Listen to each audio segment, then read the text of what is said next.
program are those of the program's participants and do not necessarily reflect those of station staff, management, and advertisers.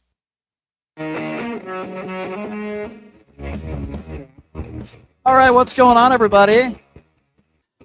A very happy Tuesday. Thank you so much for joining us. A lot to get to today and a lot to go over. We got some great guests lined up for you today.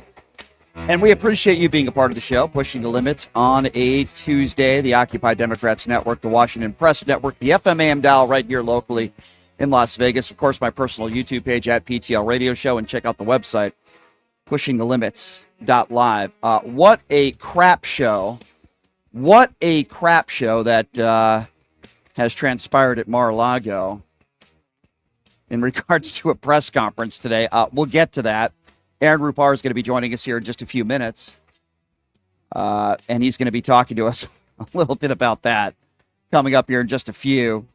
And coming up at the bottom of the hour, a woman by the name of Charlene Martin. She was a few feet away from being hit by that truck that killed 14 people, injured dozens of others in New Orleans. She's going to be joining us. I saw the video of it. Her husband pushes her out of the way, saves her life. Craziness.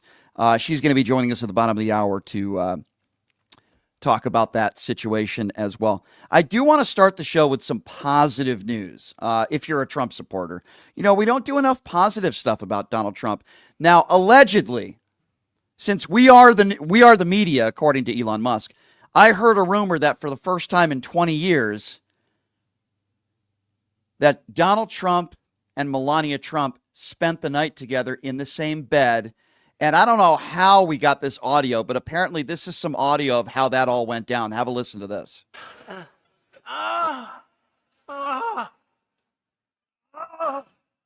Drip, drip, drip. Okay, I'm not going to lie to you. We got that drip, drip, drip from his press conference today. Anyway, thought we'd start the show with a little bit of immaturity and a laugh because I'm a very immature person. But in all seriousness, Trump, or whichever way you want to look at it, crying and grievances and anger in his press conference that took place at Mar-a-Lago today.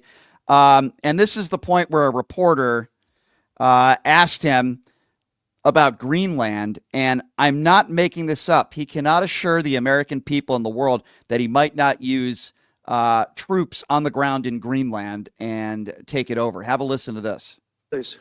President, thank you. I wanted to touch on the world on fire that you mentioned, but let's start, if we could, with your references to Greenland and the Panama Canal, so forth. Can you assure the world that as you try to get control of these areas, you are not going to use military or economic coercion? No. And can you tell us a little bit about what your plan is? Are you going to negotiate a new treaty? Are you going to ask the Canadians to hold a vote? What is the strategy? I can't assure you, you're talking about Panama and Greenland. No, I can't assure you on either of those two. But I can say this, we need them for economic security. The Panama Canal was built for our military. I'm not going to commit to that now. It might be that you'll have to do something. Look, the Panama Canal is vital to our country. It's being operated by China. And we gave the Panama Canal to Panama. We didn't give it to China. And they've abused it. They've abused that gift. It should have never been made, by the way. Giving the Panama Canal is why Jimmy Carter lost the election, in my opinion, more so maybe than the hostages. There you go. Go after Jimmy Carter the day he's being laid to rest. We just have an incoming president, ladies and gentlemen, who said he can't rule out military action to take over Greenland and the Panama Canal. You cannot make this stuff up. Oh, but it gets worse. Here's when he's asked about January 6th pardons. Are you going to pardon the people that attacked police officers that day? More than 140 police officers were injured by rioters on January 6th. Will you pardon anyone who attacked a police officer? Well, you know, the only one that was killed was a beautiful young lady named Ashley Babbitt. She was killed, and there was actually somebody else that was killed, also a MAGA person, but people don't give it 100% credibility. I'm going to find out about it, and we're going to find out. But Ashley Babbitt was killed. She was shot should have never been shot. She was shot for no reason whatsoever. In fact, they say that she was trying to hold back the crowd, and the crowd was made up of a lot of different people, so we'll see. But I will tell you this, the person that was killed was Ashley Babbitt. Notice how he doesn't answer the question. Mr. President-elect, whatever you want to call him, orange orangutan. The question wasn't about Ashley Babbitt or who was killed. The question was, are you going to pardon those that are in jail for attacking police officers? Doesn't answer the question, but he does continue to lie, though, about January 6th. He's asked another question about January 6th. Listen to what he says about guns. Look, there was never charges of insurrection or anything like that. But if there were, this would be the only insurrection in history where people went in as insurrectionists with not one gun. Okay? And let me tell you, the people that you're talking about have a lot of guns in their home for hunting and for shooting and for entertainment, a lot of good reasons. But there wasn't one gun that they found. And why didn't they find the bomber, the pipe bomber? They know who the pipe bomber is.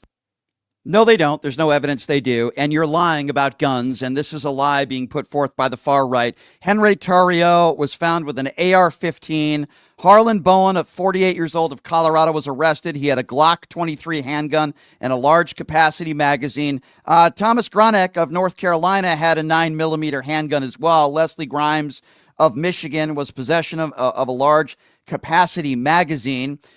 Christopher Alberts had a 9mm Taurus handgun that held 12 rounds that day. Lonnie Kaufman had an assault-style rifle, a shotgun, and 3 handguns.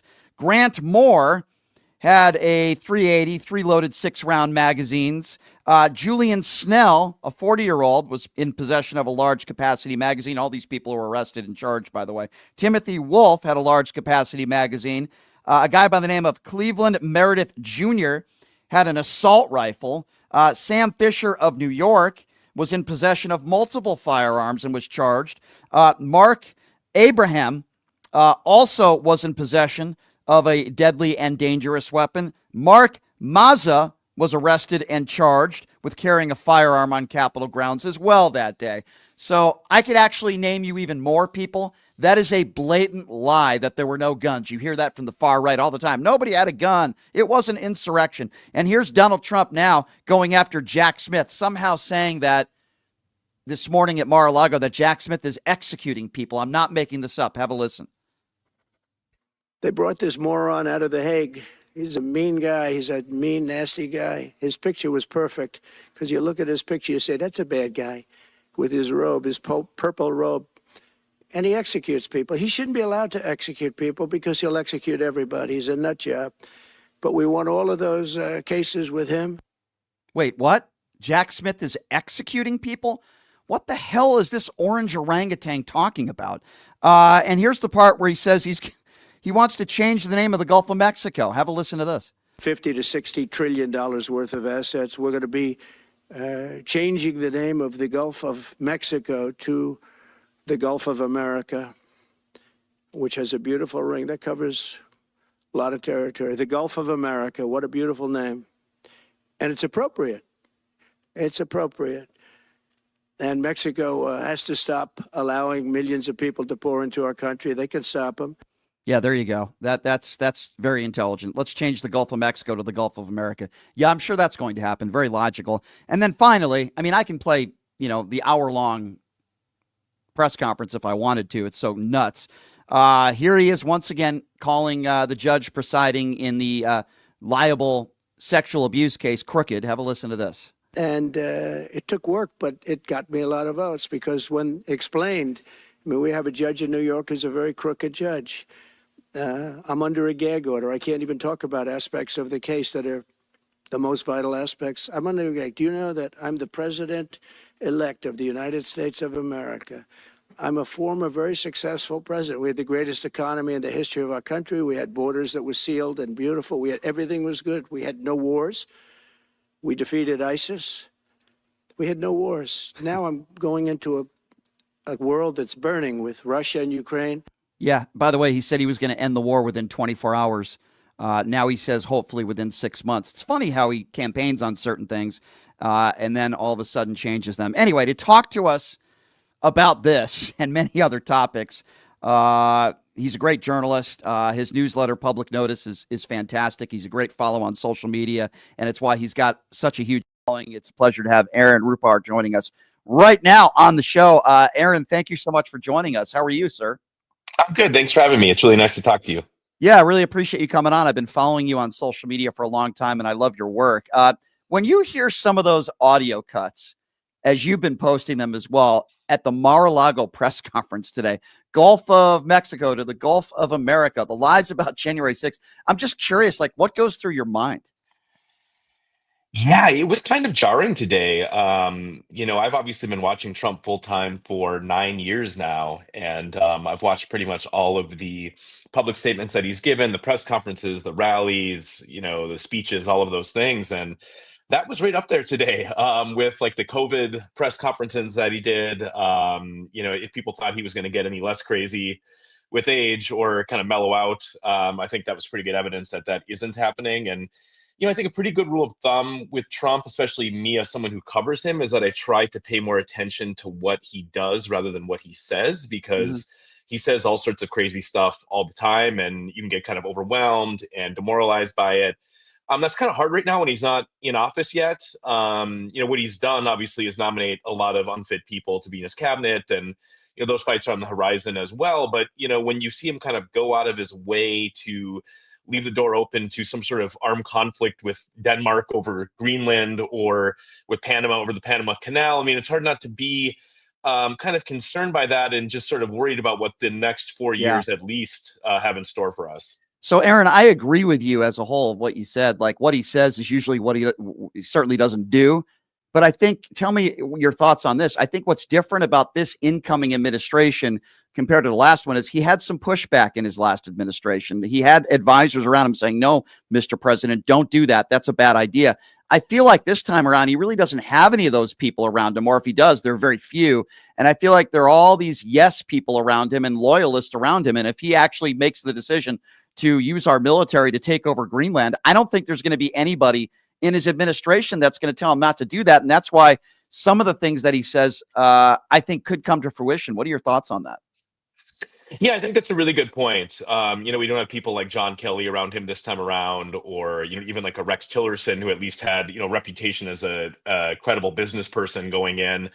And so, yeah, I mean, I think that's a very valid thing to be worried about. I mean, with some of the abuses of power that he's been telegraphing, such as weaponizing the DOJ against people, I mean, there are still kind of checks and balances in terms of how grand juries work and a procedure that you have to go through, before you can just kind of indict people, or, it's not as easy as just kind of directing someone to charge someone with a crime. But, in the military sphere, I think you're right that, the commander in chief has fewer guardrails. And if Trump can get compliant people in place, I mean, we need to take him seriously when he says things like this. Now, I do think, there's a bit of the Trump, negotiation happening here where, he tries to kind of intimidate people. Some of this rhetoric, I think, towards Panama in particular seems to be geared toward, making some sort of deal with them. I wouldn't necessarily, I don't necessarily believe that there's some sort of impending military action that's going to happen right away, toward Panama or towards Canada or towards Denmark, things like that. But I think there's enough evidence here that, when it comes to our relationship with NATO, when it comes toward our relationship with Zelensky and Putin, that it seems like Trump is going to try and realign the United States more behind these authoritarian governments. And, I think that's a really troubling thing for a country that has proudly stood for democracy, going back, with some exceptions, obviously, but going back to the founding. Aaron, one of the most troubling things he said today was when he was talking about the war in the Ukraine. And as we know, he said he's going to end the war in 24 hours. Today, all of a sudden, he hopes to end it in 6 months.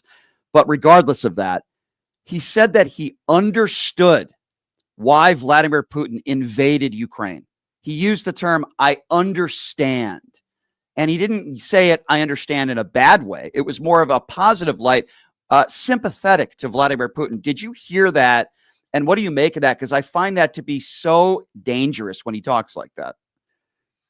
Yeah, it's really echoing some of the talking points that we've heard from Russia apologists all along about NATO and this idea that, Ukraine wanted to join NATO, and if they did that, that would bring a hostile power right on the doorstep of Russia. And so in that sense, Putin had his reasons for doing this. I think we've heard that from people on the right and on the left, domestically, people who, make apologies for Putin. And it is disturbing to hear Trump say that. But at the same time, I don't think there's any secret that that was what he was campaigning on. This idea that there was going to be some sort of deal before he took office, which obviously the clock on that is ticking, this idea that he was going to solve the war before he took office, that was always kind of predicated on Zelensky making huge concessions and, basically cutting a deal to be very favorable to Putin, and dice up Ukrainian territory and give some of it to Russia. So, it is disturbing, but, we saw this going back to Trump's first term. And I think this kind of connects with the first question that you asked about, Trump not being surrounded with credible people who might put the brakes on some of what he wants to do this time around, where, Trump, the first term, tried to kind of reorient our foreign policy in a more Putin-friendly direction, but he kind of struggled in doing that. And of course, ultimately was impeached for, working against Ukraine. It wasn't necessarily on the side of Russia there, but, part of Ukrainian territory was invaded at that point in time by Russia already.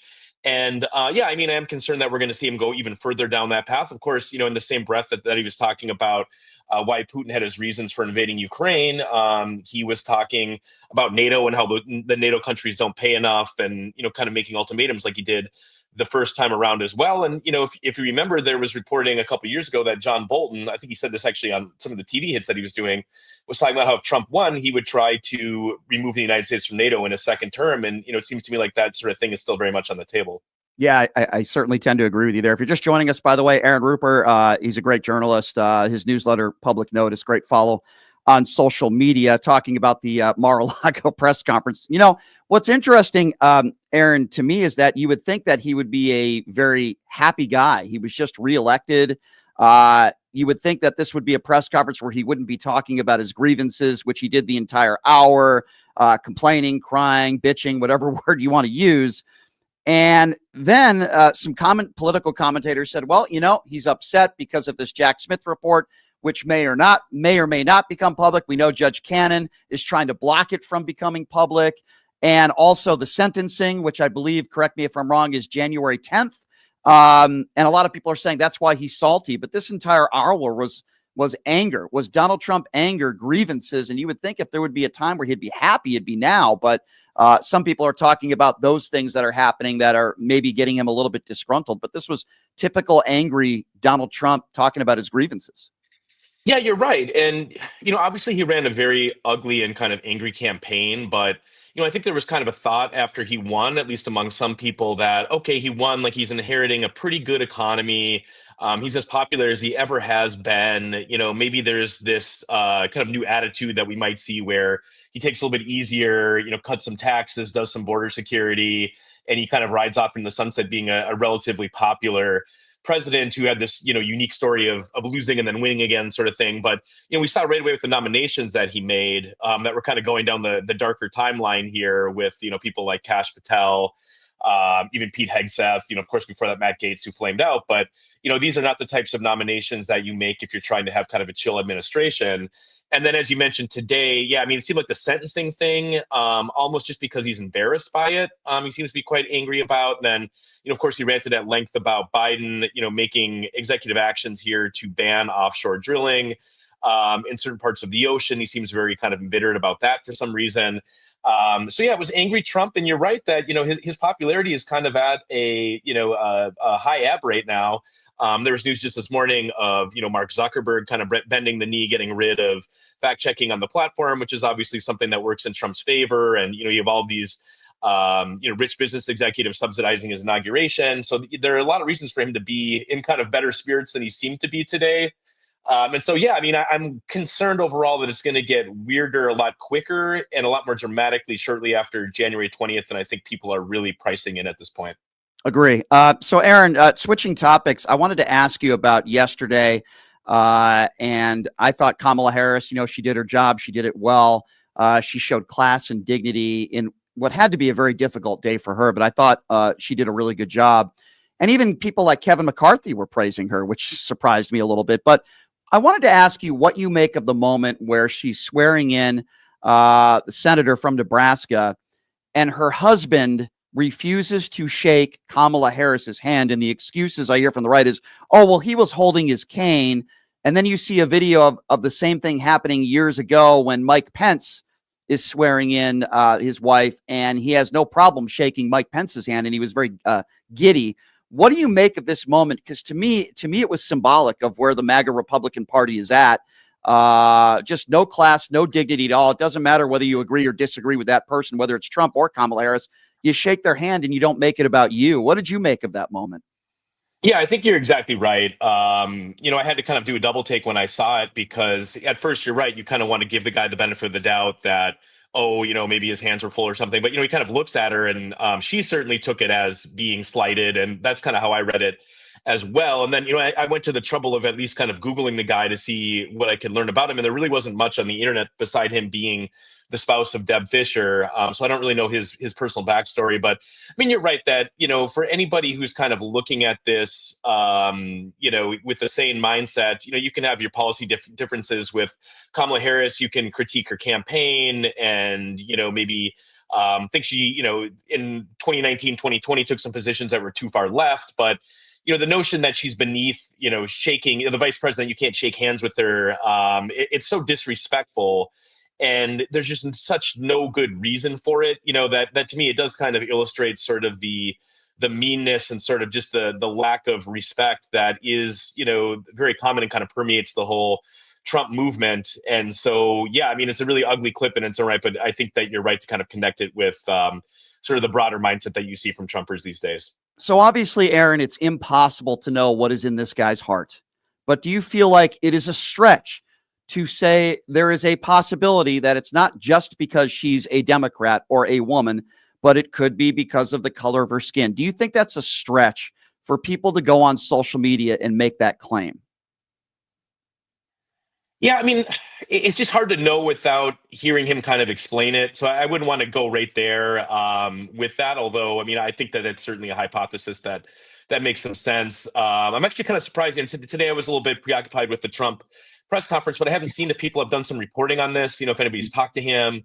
But you're right that, I did see that the other clip that you mentioned where when Deb Fischer was sworn in last time and it's Pence, he very enthusiastically shakes the hand of Pence. Right. And, couldn't bring himself to barely even look at Vice President Harris this time around. So I'm not exactly sure what explains that, but, I don't think that's kind of beyond the pale to hypothesize that race may have played a role there. Yeah. So listen, you do this every day, just like I do. The next 4 years, can we expect these types of press conferences from Donald Trump on a regular basis, that he's just going to continue to share his grievances with the world and complain? Do you feel like the next 4 years could be even worse as far as that goes than maybe the first 4 years? And I guess the second part of my question would be Elon Musk.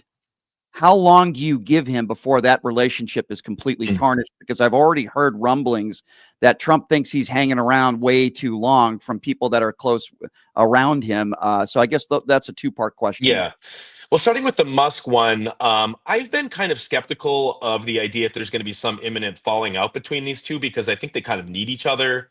Where, Elon obviously has turned X into this kind of Trump ecosystem, and just the role that he played in the campaign and kind of like weaponizing conspiracy theories that hurt Harris and amplifying Trump. I think that would really hurt Trump not to have Elon in his corner anymore, not even to mention the fact that he's the richest person in the world and that he's running this PAC that could fund primary challenges against Republicans who aren't on board with the agenda. So, and then on the other hand, obviously, Trump validates Elon in a profound way by making him one of the most powerful people in the world, even more so than he was previously, but giving him a huge role in policymaking and kind of legitimizing him as a voice that's now weighing in increasingly on world affairs as well. So I, wouldn't shock me if at some point there's a falling out, but I really don't see that happening. If I had to kind of put an over-under on it, I'd maybe look at when the expiration of the Doge committee is, which I believe is like January 4th of 26. Yep. So that'd be ahead of the midterm still. But, I could see, when we get that far down the line, maybe things will have changed sufficiently.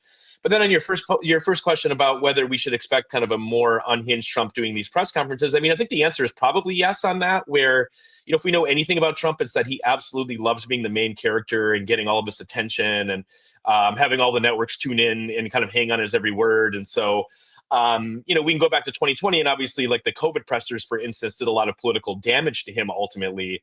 But it still seemed very hard for him to quit doing them because he loves getting that form of attention on a regular basis. And so when you combine that with, the fact that his press secretary is Carolyn Levitt, who is kind of this inexperienced, far right personality who is a spokesperson on his campaign, that he doesn't really have serious people around him who will say no, I don't think. Yeah. I'm sure he will find reasons, whether that takes the form of him regularly appearing in the White House press briefing room, or, we can go back and reflect on like the helicopter talks that he used to do over the roar of the rotors above his head, those sorts of things. I certainly expect that we'll be hearing a lot from him. Yep. Caroline's done this show. She's proven to be an election denier right on this show. So you're right about that. All right, Aaron, you're great at what you do. It's why you have such a huge following on social media. Can you give out the information, how people can sign up for your newsletter, Public Notice? Yeah, thank you. It's a pleasure joining your show.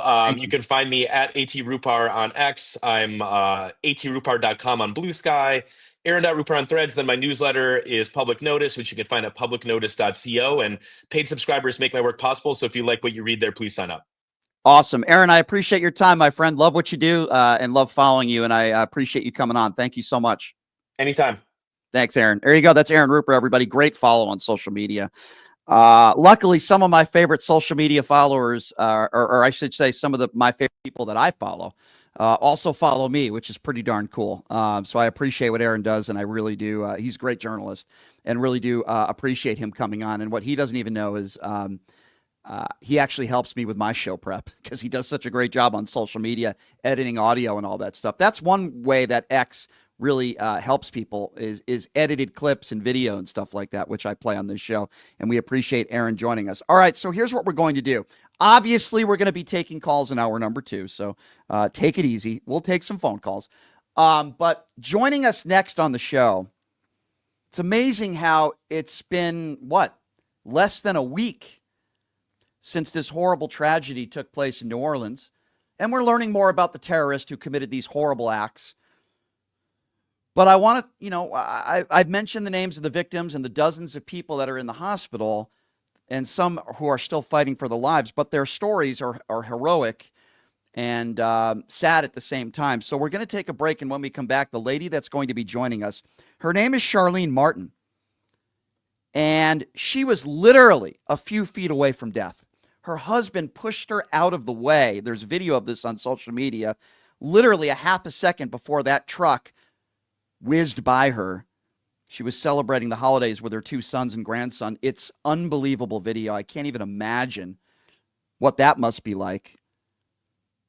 And Charlene is going to be joining us next to tell her story. So we will take a quick break. We'll be back right after this. You're listening to Pushing the Limits right here on KSHP. Hey, everybody. Are you struggling to find a pizza place that reminds you of Brooklyn? That true blue New York style pie?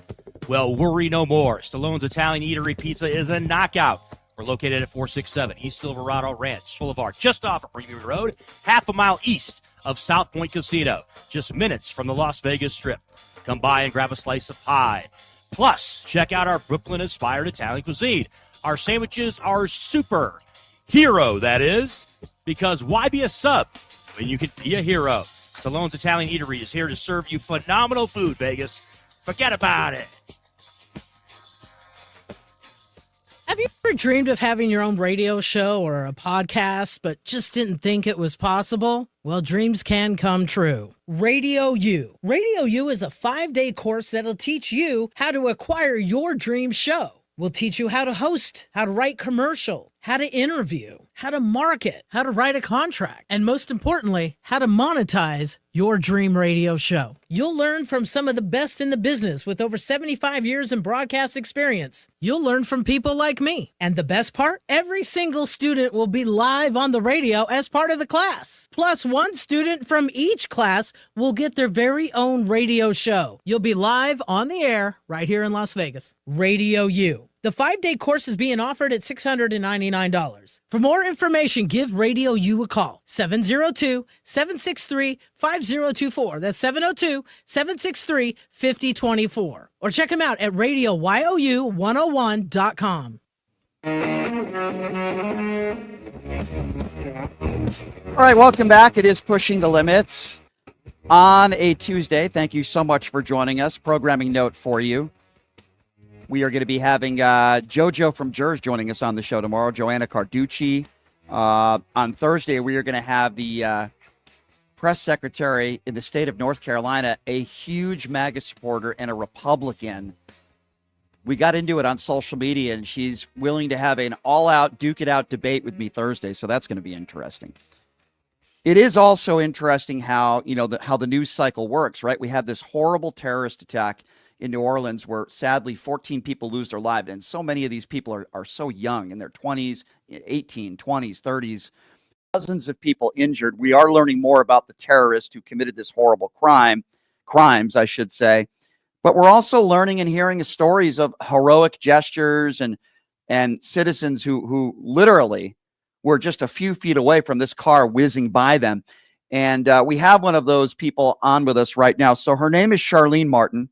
Her husband, Rodney, are walking there on that street. And the video that I saw, which you can see on social media, is her husband pushing her out of the way, literally a split second before the car whizzes by them, just misses them by a few feet. They were in town, my understanding, celebrating the holidays with their two sons and grandson. And Charlene joins us right now on the show. Charlene, thank you so much for being here. How are you? I'm getting there. Yeah. Yeah. Understandable.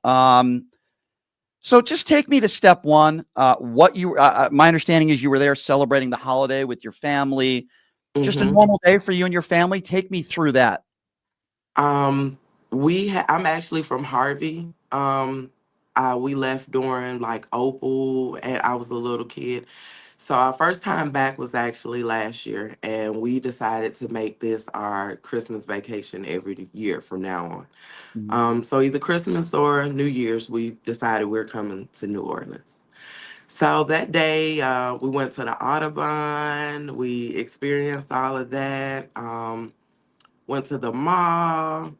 We went and ate at Mr. Ed's and waited for the fireworks show. Well, in that process, I went to one of the porta potties. It was off of like Orleans Street. It was closer to Jackson Square to where we were going to sit and watch the fireworks. And I saw the cooler. Of course, it was just a cooler to me. And you're talking about the cooler that this terrorist had planted there hours Yes. earlier. Wow. Yes. Wow. And it was just like you walk by, someone left a cooler, and you kept going. Right. Now, when I think back, and a lot of people said, well, say something, see something, say something, I thought that was normal. Like everybody had coolers. Everybody had, it could have been somebody in a porta potty. Just a normal, right. I wouldn't blame that Yeah. on you or anybody. I mean, you see a lot of coolers around there, especially in a tourist destination, but that is kind of frightening that you walked past that cooler that police say there were bomb materials in that cooler. That's really Yes. scary. Yes. So about what time, moments before you saw that car, whiz by you, about what time are we talking about? Like 3:05 a.m. So just past 3 a.m. So you're there yeah. walking with your husband at that time, correct? We had Okay. took the kids back to the hotel because we were staying at Homewood Suites, which Okay. was just Thank God. not even a mile or something. Thank God your kids weren't with you at that time. Yes, And yes. I had learned about your story, and I see this video, which is just mesmerizing to me. So this guy, this terrorist, let's just call him for what he is, terrorist. Not gonna even call him a terrorist. That's it.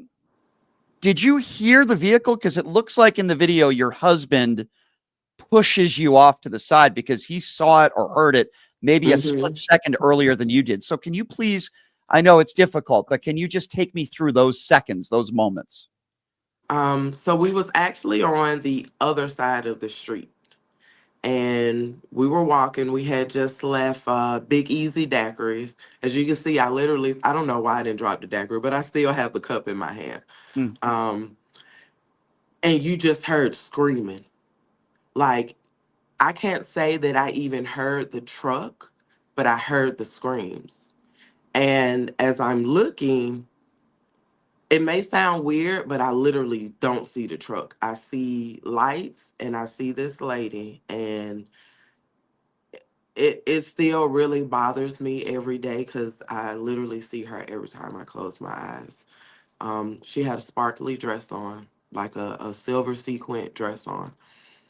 And when he mashed it and came over the curve, what you guys don't see is he's actually on top of this lady.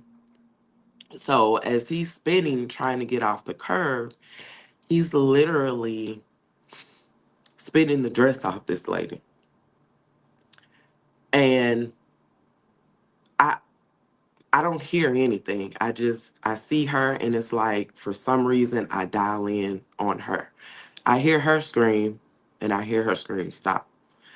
Well, in the same process, my husband pulls me, we go diagonally back. So we were actually closer than, and he just came around, started fishtailing, and my husband snatches me and we run back and we go on the other side and he shields me for anything that's gonna happen because like we actually didn't know, excuse me, which way this guy was gonna go because I mean he comes like this and I'm still seeing this lady.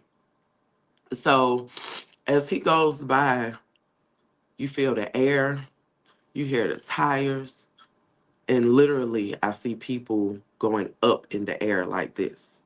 Like literal body going in the air. Then you just hear this boom, you see dust, and now there's bullets flying by us. Because, the police actually was shooting down the street in our direction. Right. So as we're running, trying to just get out of the way, there's a guy that also was hit at the same time. I'm assuming when he fishtailed, his rear end maybe hit this guy because his head was just, it was open.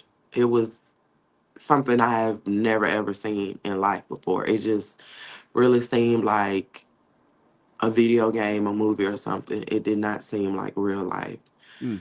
So as we're running, we cross Canal Street and there's a guy on the corner and he looks at us. He said, "Are you guys okay?" He was like, "What's wrong? What's wrong?" Because he just clearly sees that, we're upset. Mm. It's just so many emotions. So we kind of stopped to take a breath because at this time we don't know what's going on. Right. Of We course. we Of don't course. know. Right. So we're terrified. We're like, maybe someone had a seizure, maybe, then I'm like, well, why the gunshots then? So we're up and we tell the guy, like, this guy just ran down Bourbon Street. He just rolled over a bunch of people. We don't know what's going on. Right. So pretty much everybody that on our walk back to Homewood was like asking us because we looked terrified. And as we were telling them, they was like, "Oh Lord, we're going home. Let me call. Like, let's."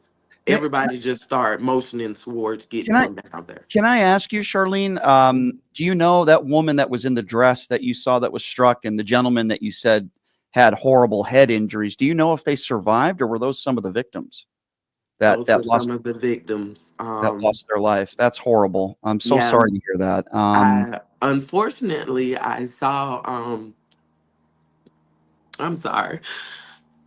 Take your time. I know this is very, very difficult, and I'm sorry to have to even ask you I'm sorry. details of this. No, it's try to right. Take your time. This is not something that any human being should have to witness. This is not something that any human being should have to see. I had to interview people after the October 1 shooting here in Las Vegas.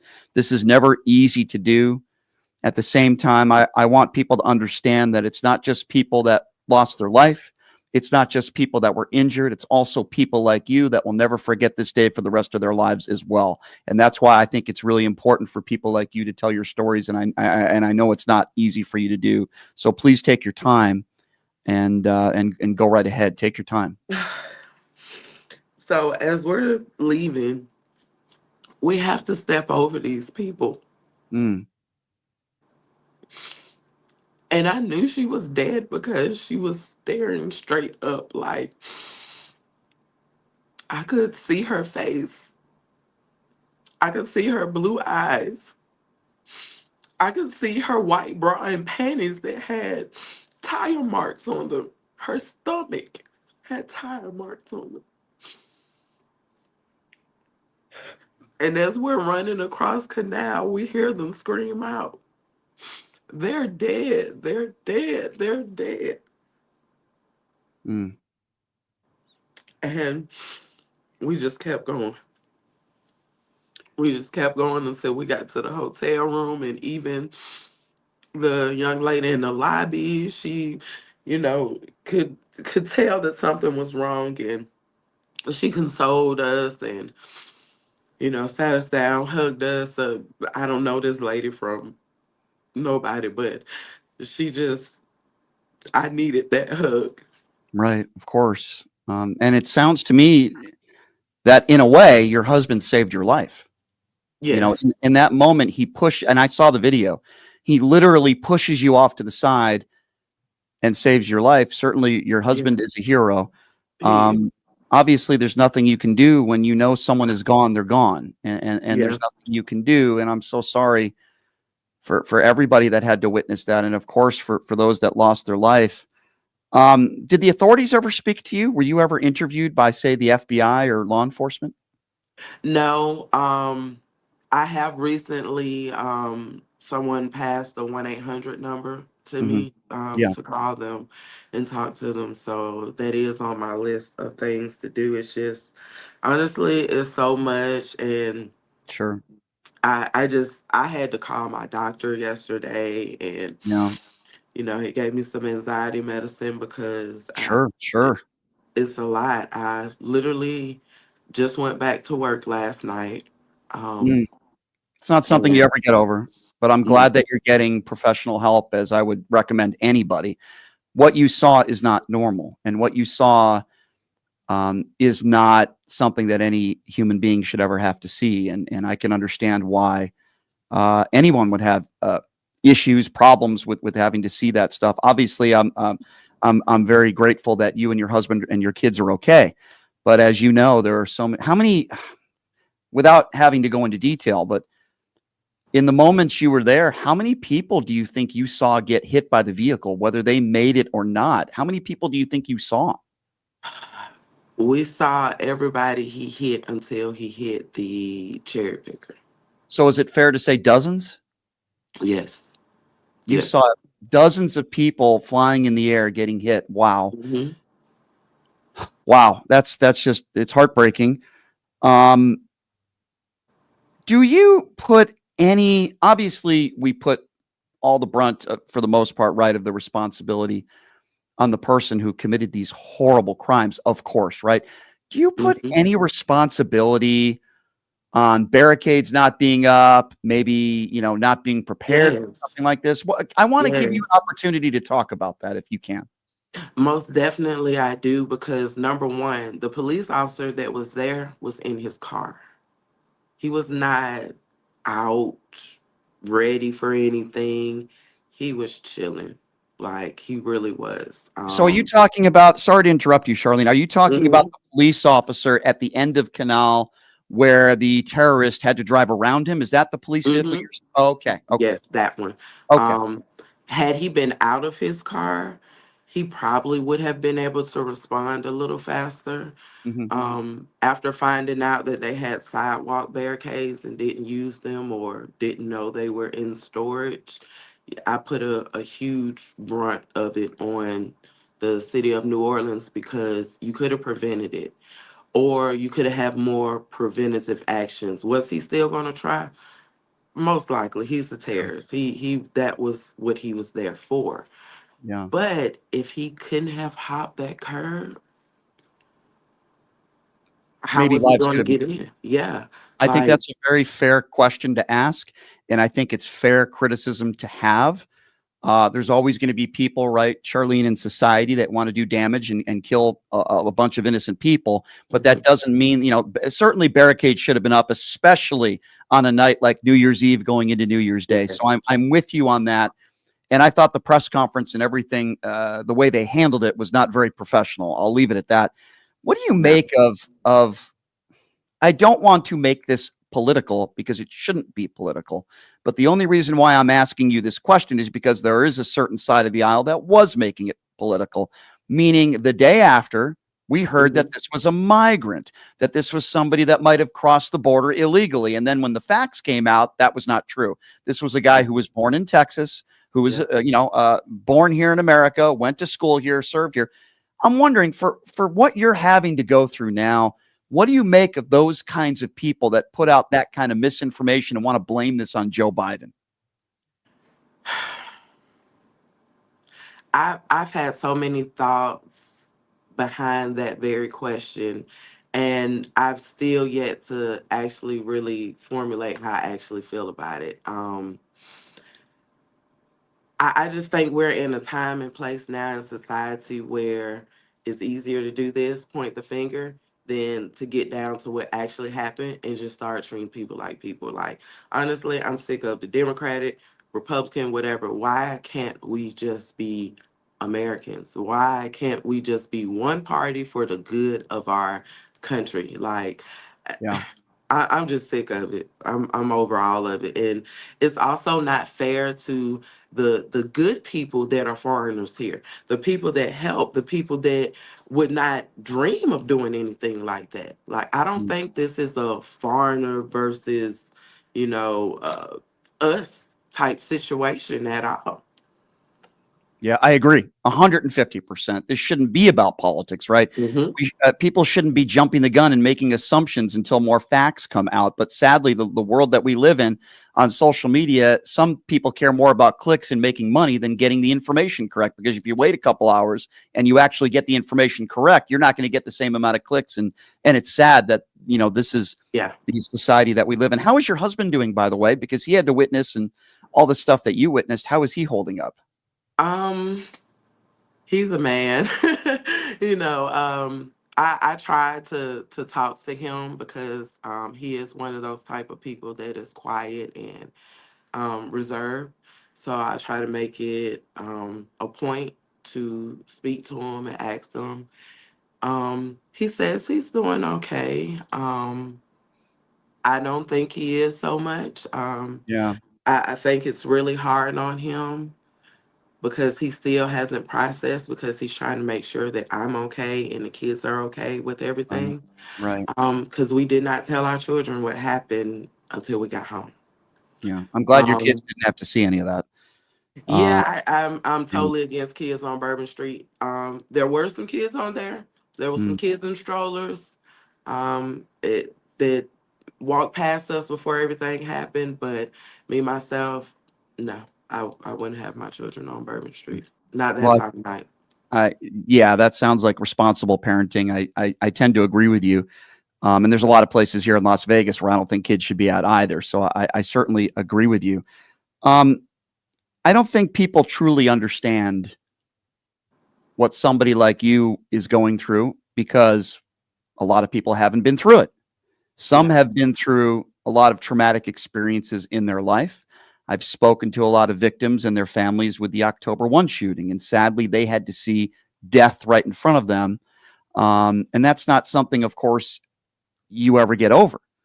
hmm But can you just explain to people? It's only been less than a week. Yeah. We should be talking about those who lost their lives, and I have been doing that. And we should be talking about all the victims physically that are fighting for their lives and the hmm families. But I also think we should be talking about people like you.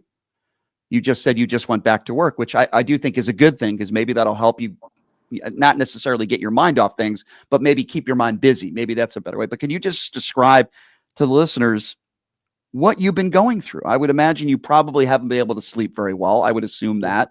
Um, to have to witness something like this and you describe some of it in detail, what you and your family have been having to go through over the course of the last week. Honestly, even right now, I'm sick to my stomach.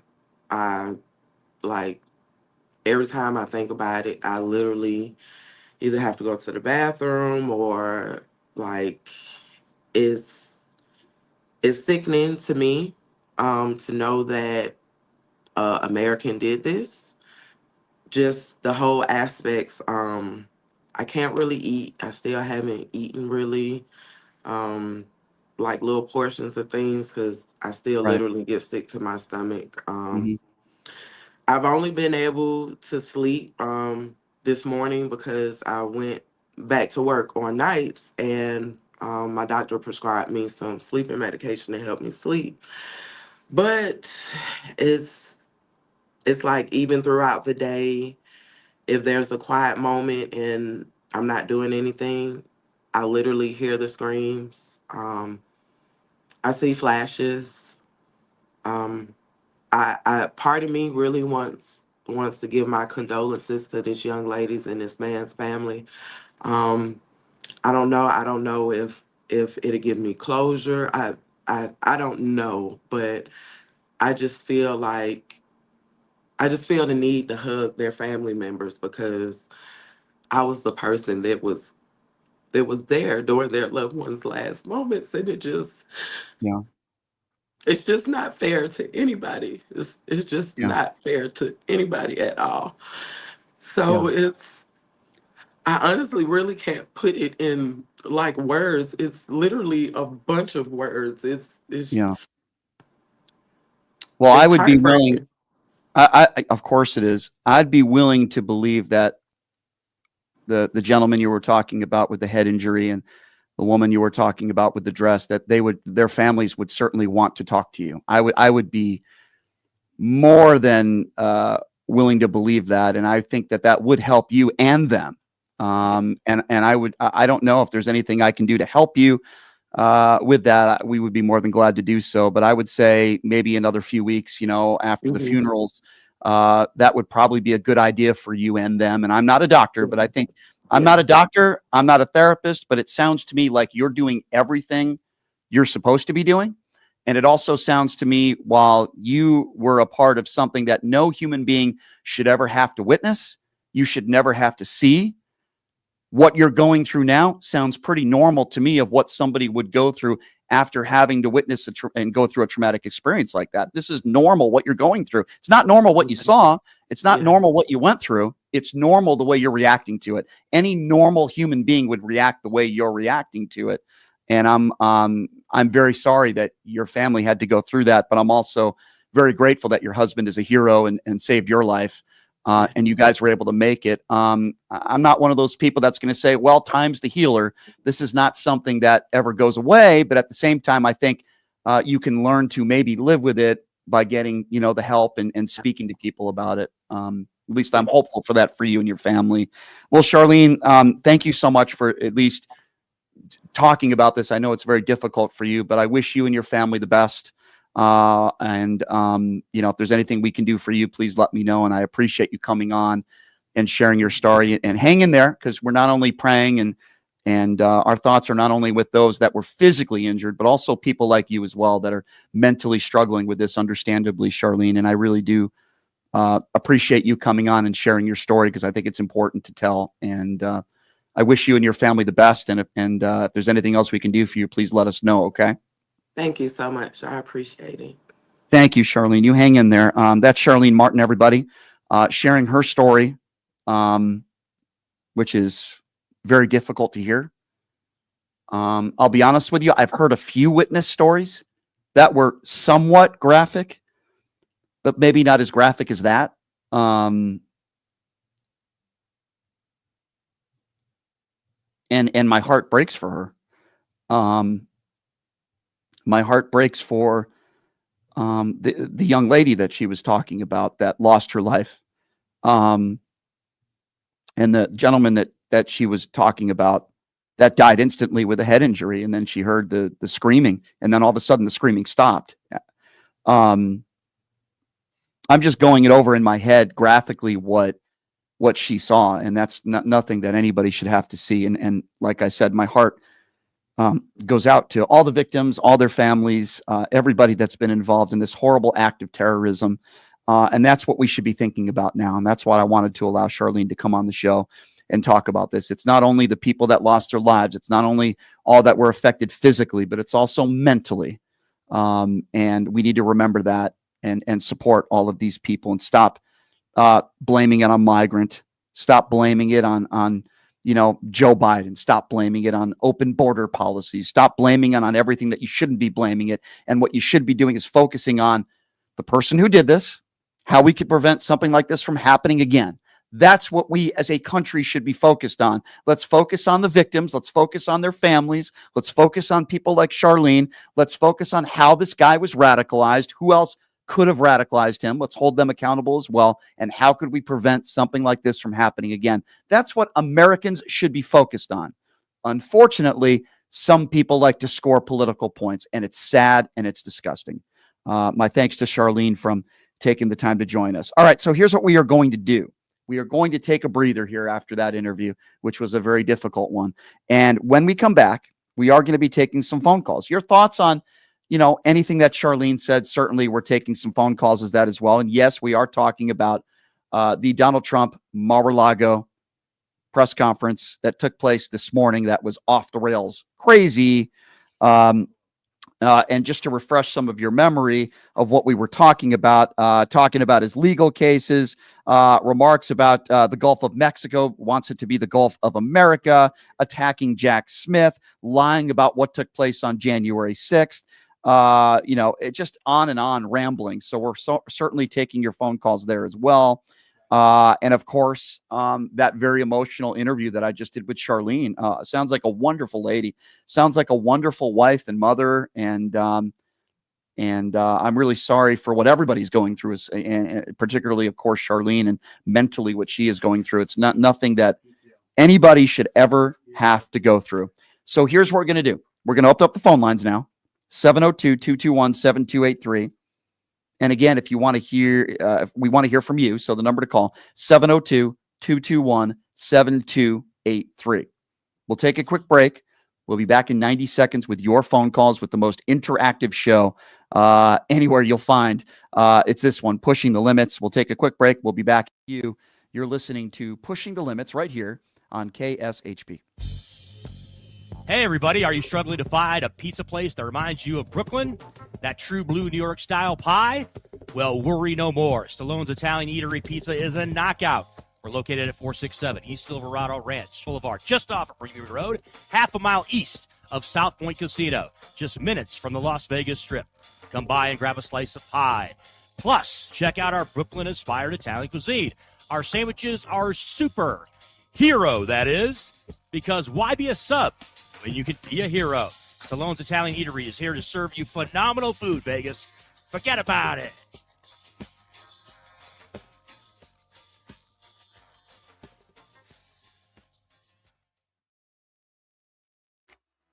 Who would have thought there'd be so many kids playing ice hockey in the desert? Jake Helb's Hockey Foundation and the Las Vegas Ice Warriors, founded by Gina Yousafzai 8 years ago, made it possible for families who can't afford the equipment and food.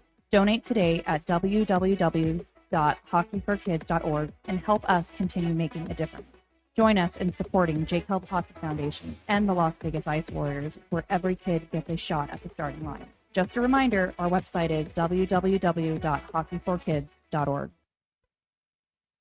Have you ever dreamed of having your own radio show or a podcast, but just didn't think it was possible? Well, dreams can come true. Radio U. Radio U is a 5-day course that'll teach you how to acquire your dream show. We'll teach you how to host, how to write commercial, how to interview, how to market, how to write a contract, and most importantly, how to monetize your dream radio show. You'll learn from some of the best in the business with over 75 years in broadcast experience. You'll learn from people like me. And the best part? Every single student will be live on the radio as part of the class. Plus, one student from each class will get their very own radio show. You'll be live on the air right here in Las Vegas. Radio U. The 5-day course is being offered at $699. For more information, give Radio U a call. 702-763-5024. That's 702-763-5024. Or check them out at RadioYOU101.com.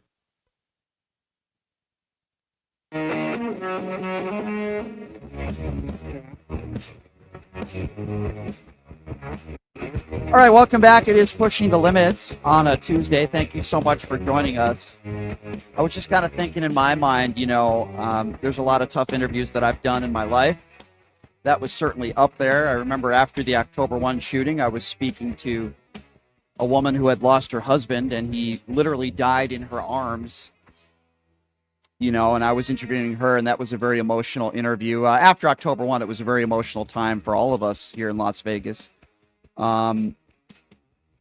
That was difficult. I remember there was a star high school basketball player who was driving under the influence and killed a man with 8 kids. And I spoke to his wife a few days after that car accident. That was also very emotional, and it was very difficult. Sometimes in your life when you cover news, you do some interviews with some situations that are very difficult. And we just interviewed, if you're just joining us, we just interviewed Charlene Martin. Her and her husband were walking on Canal Street and missed getting struck by that vehicle by a few feet. There's video of it. And she said she witnessed pretty much everybody get struck by that vehicle. Dozens she saw, and she saw people die around her. While I'm glad I interviewed her, that was very difficult. My heart goes out to her and her family. And we can't forget. And there's evil all over the world. There's evil in this country. And we have to work together no matter what side of the aisle you're on, and stop spreading conspiracy theories and trying to score political points, and work together to try to prevent innocent people from dying. When I talk about gun control, I don't want innocent people to die. When I talk about terrorism, I don't want innocent people to die. That is my goal when I talk about these issues. It doesn't mean we're always going to agree. I don't want innocent people to die, and I don't want innocent people like Charlene to have to live with seeing this for the rest of their life. 702-221-7283 is the number to call. Let's start off with Brandon. Brandon is first on PTL. Hello, Brandon. Hello, sir. And on this issue about that thing with this man that almost got killed. Now, I don't agree on everything, but I do agree wholeheartedly on this, is that my heart's out to her, is that I'm glad her husband protected her. Mm-hmm. Is that as a true man is. And I do agree that the real issues that need to be noted here is we need to find out what kind of mental illness this guy had and how he was able to just get through there. Sure. I do believe, though, that the police tried all they can, even though there might be little things and stuff, because you can't just suspect people and invade their rights. No, listen, I understand what you're saying. And if somebody wants to kill a lot of people, sadly, there's a lot of ways to do it. The only thing I'm going to say is that in this aspect, the barricades, for whatever reason, were not put up, and they should have been. Am I saying that, innocent people wouldn't have died? No, but I think there are ways we can make things safer for people, and I think the New Orleans Police Department and the FBI have to work together and try to prevent something like this from happening again, my friend, and I do appreciate your call. 702-221-7283. Let's go to JD. JD is next up on PTL. Hello, JD. Hello, Brian. I'm wondering today if you're going to apologize to the Nebraska senator's husband for the remarks of calling him a white racist yesterday. Okay, so I'll respond to that, and the answer will be no. But first of all, I find it very interesting that I just did a 30-minute interview with a grieving woman who saw. No. Excuse me. I'm. If you could just let me finish, and then I'll give you the opportunity. I find it interesting that I just did a 30-minute interview with the woman who just saw dozens of people die in front of her, and the first thing that enters your mind today, you're so angry that I called somebody who I still believe is a racist refusing to shake Kamala Harris's hand. And your grievance is not calling in with that woman or the dozens of people that lost their lives. Your grievance is to want me to apologize to a man who I believe is a despicable human being who was very giddy to shake Mike Pence's hand. But you want me to apologize? No, JD, the answer is no, because he's another middle-aged, old, crusty white guy who refused to even look Kamala Harris in the eyes when his wife was getting sworn in as Senator of Nebraska.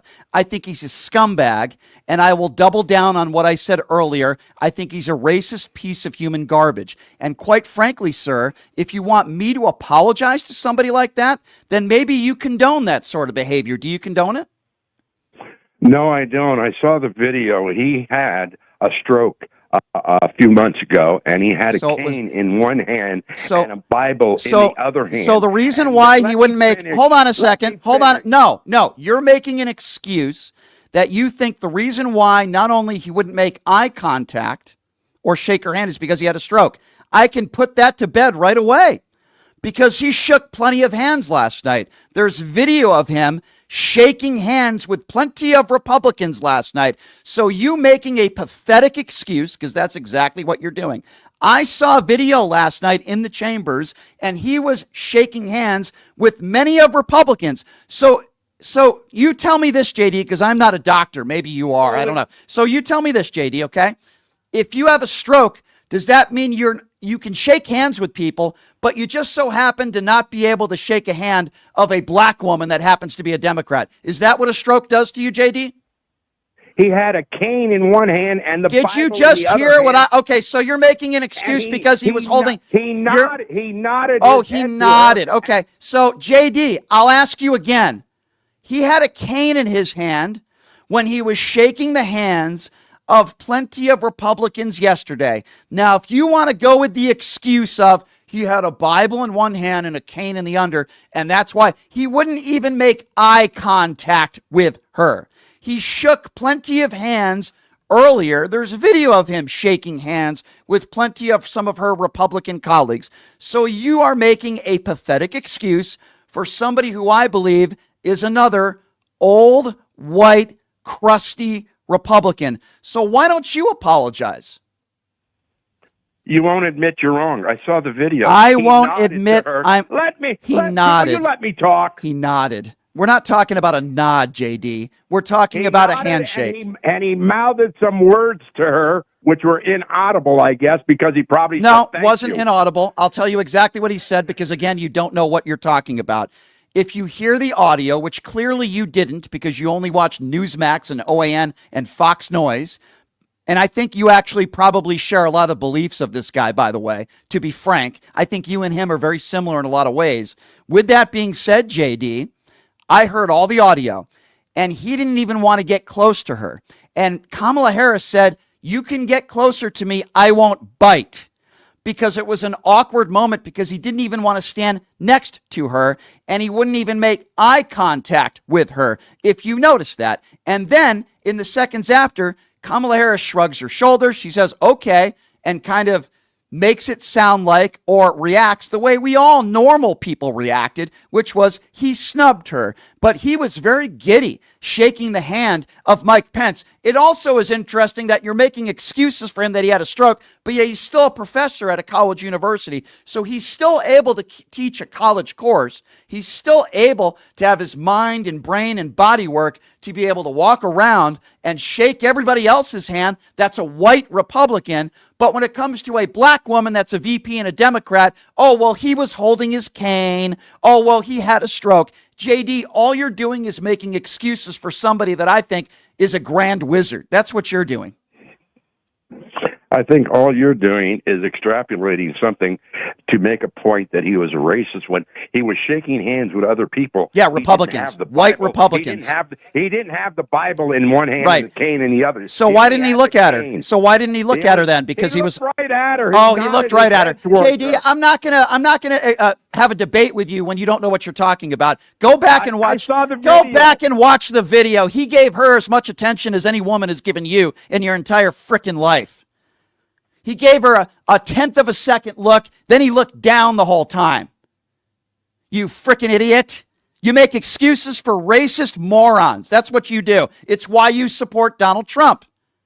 You support Donald Trump because you are another old, white, crusty Republican who calls into the show and defends the indefensible. There are even MAGA Republicans that said he should have shaked her hand. And let's just say, hypothetically speaking, JD, because I didn't hang up on you, hypothetically speaking, JD, let's just say you're right, which you're not.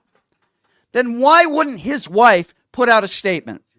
Why wouldn't his wife put out a video? Why wouldn't his wife take to social media and say, my husband had a stroke. That's why he didn't shake her hand. If he didn't have a stroke and if he didn't have a Bible in his hand and a cane in the other, he would have graciously shook her hand. Or why didn't he just put the cane down and then shake her hand? Why didn't he give the book to his wife to hold for 2 seconds? Because you're making excuses. She didn't put out a video. He didn't put out a video. He's capable of teaching a college course as a college professor, but you're telling me because he had a stroke, he's not capable of putting his hand out and shaking her hand. JD, that's what people like you do. You make excuses for the indefensible. And I double down on what I said yesterday. This man is despicable, piece of human garbage, racist, right-wing, crusty old white man, just like you. 702-221-7283. Let's go to Mark. Mark is next. What's up, Mark? Oh, my God. JD, the best part of you ran down your dad's leg. And I swear your mother should have swallowed. You're a despicable person. This was about a tragedy that a lady went through, and you had to come on and talk about a racist piece of garbage. You're right. Like yourself, because you connect with that piece of crap. You're right. You're right. Number two, Brian, as a informative observation, in your YouTube chat, you had a guy by the name of Manuel, Crazy Manuel, who was talking about that lady stating the most despicable garbage, such as the only thing she went through was 10 men. She's lying. She's a piece of crap. Well, we blocked that person, and we're not going to tolerate that. Right. Yep. Right. That's why you should have a moderator in that chat, just for that sole purpose. Well, we do. We blocked her. Yeah. Unfortunately for me, I try to pay attention to the chat as much as I can, but hosting a radio show, it's difficult to do. Our producer does a good job, and we're not going to tolerate that, and he's blocked. Mark, I do appreciate your words, and I think you said it best, by the way. We have a woman on the show for 30 minutes grieving, watched the loss of life, was inches away from getting killed. And JD can only think of, let's apologize to the white racist turd who wouldn't shake Kamala Harris's hand. I don't tolerate that either. Thank you, Mark. 702-221-7283. Let's go to Maureen. Maureen is next up on PTL. What's up, Maureen? Hi, Brian. Oh, my God, there's so much to unpack today. There is. You know, that guy that didn't shake Camilla's hand, he's an idiot. And so many people in Congress are just like him. I just can't imagine what the next 4 years is going to be. I think it's going to be a lot of what we saw today. I think it's going to be a lot of what we saw in the last few weeks. I think it's going to be a lot of grievances and lies and attacks and blaming all their problems on minorities and migrants. I think it's going to be all about retribution. And I think it's going to be a lot of nonsense that the world, let me be clear on this, Maureen. The world is laughing at us today because the president-elect held a press conference today and talked about how he's going to maybe use our own military against Greenland. The Gulf of Mexico is going to turn into the Gulf of America. Talking about the Panama Canal. This man is sick. And the people who are cultists are also sick. But let me tell you something else. I put this on social media today. I don't even blame Donald Trump anymore. I blame the people that voted for him. This is who they voted for. This man is sick. And the world is laughing at us. He thinks Canada is going to be our 51st state. I mean, are we in the twilight zone here? These people are sick who voted for this man. They're sick. You know what, Justin Trudeau, the prime minister, I don't blame him for quitting because when he went down to Mar-a-Lago, God knows what Trump said to him. Maybe he threatened him. Who knows? But he's saying, I had enough of this crap. Yeah. You know? Yeah, you're right. You're right. You asked me what's the next 4 years going to be like, Maureen, and thank you for the call, my dear. It's going to be like we saw today. A you-know-what show of Donald Trump with his grievances and anger, and a lot of his supporters like JD, who just called into this show, who doesn't care about this. I find it interesting, right? We had a beautiful woman call in, a woman of color. It shouldn't matter what the color of her skin is, but I'll tell you why I'm bringing it up, because, she's going through hell, her and her family going through hell, what they had to witness in New Orleans, inches away from death. And she saw death around her. And the first thing that a crusty old white Republican thinks of is calling into this show, wanting me to apologize for another crusty white racist Republican who wouldn't shake Kamala Harris's hand. F you. That's the last person I would ever apologize to. F you. 702-221-7283. Let's go to Joseph. Joseph is next up on PTL. Hi, Joseph. Yeah, Brian. All right. Here's my piece. Hearing Trump talk about he wants to change the Gulf of Mexico to Gulf of America makes me think this is what Trump wants. He still wants to turn this country into a fascist military state where he doesn't want the immigrants to come to this country, and he doesn't care if anybody from Germany or anybody who are trying to escape from the war. He just wants them to suffer in the hands of dictators. Yeah. And also, speaking of that, also about how he wants to pardon the January 6th rioters, I did see one of the CNN news or some other news where the son of the January 6th rioter was planning to move away from Texas because he feared his father might seek retribution. Yeah. And I say the son did the right thing. He should try to get away from here as far as he can, because sure. Absolutely. I don't blame him. My friend. I think we have a kind of a bad connection, but I appreciate your call, Joseph. I mean, Donald Trump, he was asked point blank, are you going to pardon the people who attacked police officers? Wouldn't answer it, and then started talking about Ashley Babbitt. Then he lied and said, nobody was caught with guns. I named dozens of people in my first segment that were literally arrested that day on gun charges as well, bringing guns into the Capitol. It's a lie. 702-221-7283. Let's go to Julie. Julie's next. What's up, Julie? Hey, Brian. I feel bad for Miss Martin, and as somebody who's seen a lot and has severe PTSD, I want to tell her to go to a therapist who knows how to do EMDR, eye movement desensitization reprocessing. Yeah. That has helped me, and I hope that will help her. Also, the caller that called in to tell you to apologize, he has no humanity. None. It makes me sick. But what's even worse, I agree. What's even worse, Julie, oh my God, is he tried to make an excuse for that man not shaking the hand of Kamala Harris. I said, okay, I can disprove that in a moment. First of all, he was able, with a cane in his hand, able to shake many a hands of white Republicans before she was sworn in. He could have handed the cane off to his wife for a moment to shake her hand. He wouldn't even look at her. We all saw the video.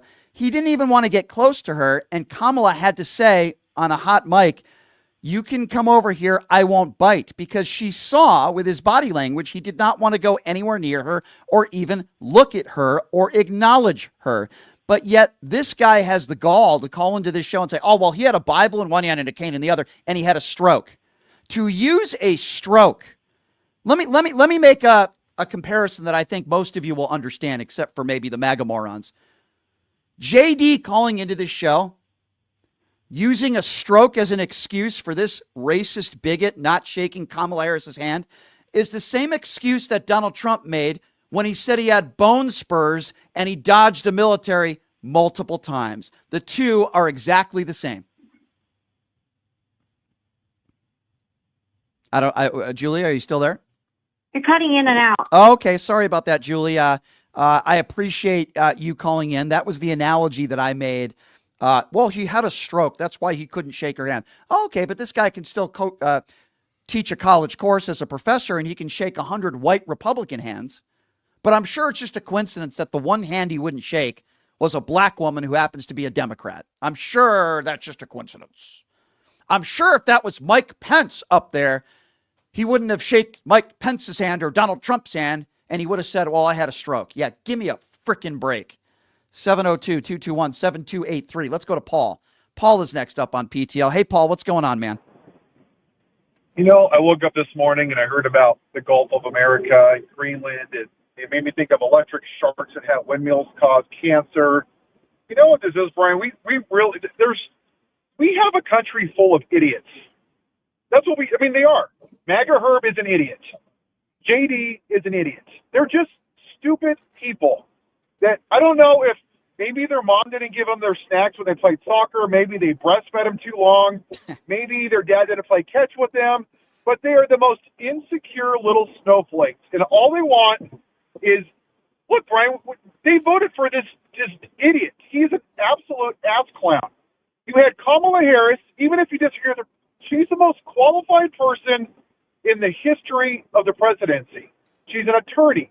She served in all three branches of government. She's not a felon. She's not a rapist. And they said, nope, we want the orange idiot because he makes us feel good about owning the libs. JD is the kind of person that when he drives to lunch and he gets a flat tire, he's going to blame Joe Biden. That's the kind of person that they are, Brian. They're idiots. They're just idiots. Well, they did that with they did that with New Orleans. They tried to blame it on Joe Biden and open border policy. They do it in every serious criminal. It could be the January 6th insurrectionists. They blamed it on Antifa. They blamed it on George Soros. They're up in arms. You can't make this stuff up because they're up in arms at George Soros getting an award and Michael J. Fox getting an award when the guy who got the Medal of Freedom was the guy who literally mocked Michael J. Fox for having Parkinson's. That would be the man who's burning in hell right now, Rush Limbaugh.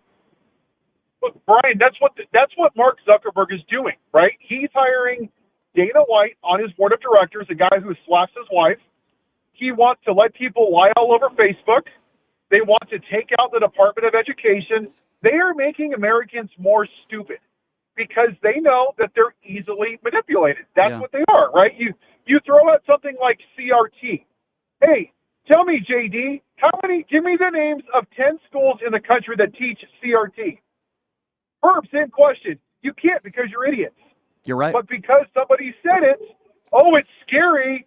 It's not allowed, but I don't know who teaches it. But it has to be. Listen, I've had people in studio who have run for governor, who have run for office, and in their ads, they say, I'm going to get rid of critical race theory. And then I ask them to their face, can you name me one teacher that's teaching critical race theory in our schools? And they say, I'm sorry, I can't off the top of my head. Because you're right. They're idiots, Paul. And I'm with you, man. Can I ask you one more question? Because this whole Ashley Babbitt thing, if Ashley Babbitt was black, nobody would be talking about this. If somebody breaks into your house, Brian, let's say they're unarmed. I break into your house at night, and you shoot me because you're protecting yourself. Why is it that when Ashley Babbitt breaks into the House of Congress and she gets shot, that she's a victim? But if I break into your house unarmed, that you're justified. Tell me the difference, because I don't understand. I'll tell you the difference based on a MAGA Republican. Number one, she's a MAGA Republican. She supports Donald Trump. Number two, the people that think Ashley Babbitt is a hero are the same people that think the January 6th insurrectionists that are behind bars right now are patriots and heroes. They believe the election was stolen. They also probably believe the earth is flat. Number three, she also happens to be white. Number four, when they hear their orange orangutan leader, liable rapist leader, talk about how these people are patriots and heroes, all these fringe far-right idiots, as you said, are able to be brainwashed and they believe everything that he says. I mean, you can't make this. Don Jr. and Charlie Kirk were in Greenland yesterday. That's how stupid these people are. They're stupid. They're morons. And sadly, some of these people are making a lot of money off of a lot of other stupid morons. When do we start calling these people domestic terrorists? Because Las Vegas was a U.S. citizen that served the country. Ashley Babbitt was a soldier that served the country. New Orleans was a guy that served the country. The Proud Boys on January 6th were U.S. citizens that served this country. when do we start addressing domestic terrorism? Because that's what's happening, right? Well, it's funny because Laura Trump started to say today that, hey, we didn't have any ISIS terrorism under Donald Trump, when it's such a lie. ISIS terrorists killed 8 people in New York when Donald Trump was president, but, they have Alzheimer's. They must be in the bunker and they don't remember. Paul, it's good to hear from you, and I agree with everything you said. These people are idiots. But they're also dangerous idiots. 702-221-7283. Let's go to Bill. Bill is next on PTL. Hi, Bill. Hi, Bill. Go right ahead. Bill, did we lose you? Are you there? Bill?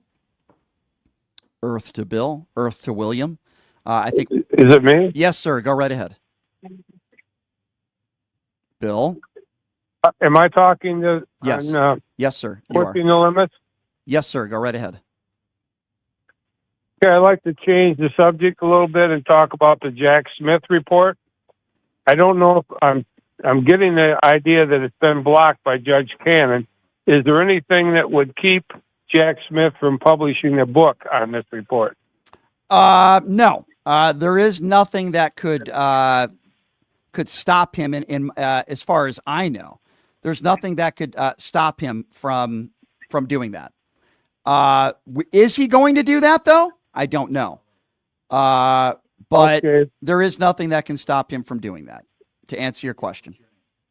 Yes, I would think that he should publish a book if he stopped. Well, I can tell you this.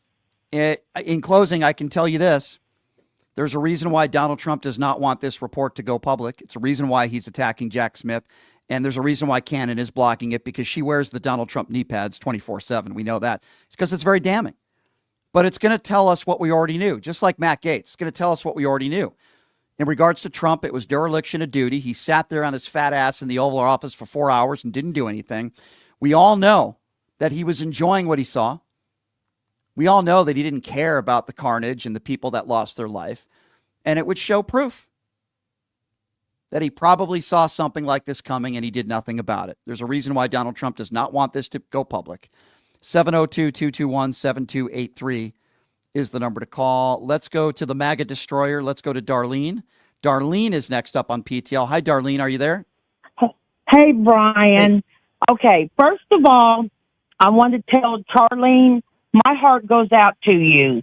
And my heart goes out to all the victims and all the survivors. And now the next thing, JD, I only got one thing to say to you. Stevie Wonder could have seen what was going on. He did see it. Do you understand? And another thing, you're not worth my time. So, next. Anyway, Brian, I want to tell people that don't have PTSD. If you don't have PTSD, you don't understand it. And I'm going to say this real quick, and then I'll get off. I'll give you 2 examples.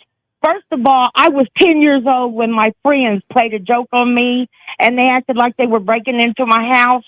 I'm 63 now, and I'm still, to this day, freaked out because I feel like somebody's going to break in all the time. And that's understandable. PTSD is a real thing. We all live different lives, and we all have different traumatic experiences, sadly, that have taken place in our life. Yes. And I'm with you, Charlene, and you're absolutely right. You're absolutely right. And our thoughts and prayers and hope that they get the help that they need after a traumatic experience like that one. I'm not sure that's something that you ever get over.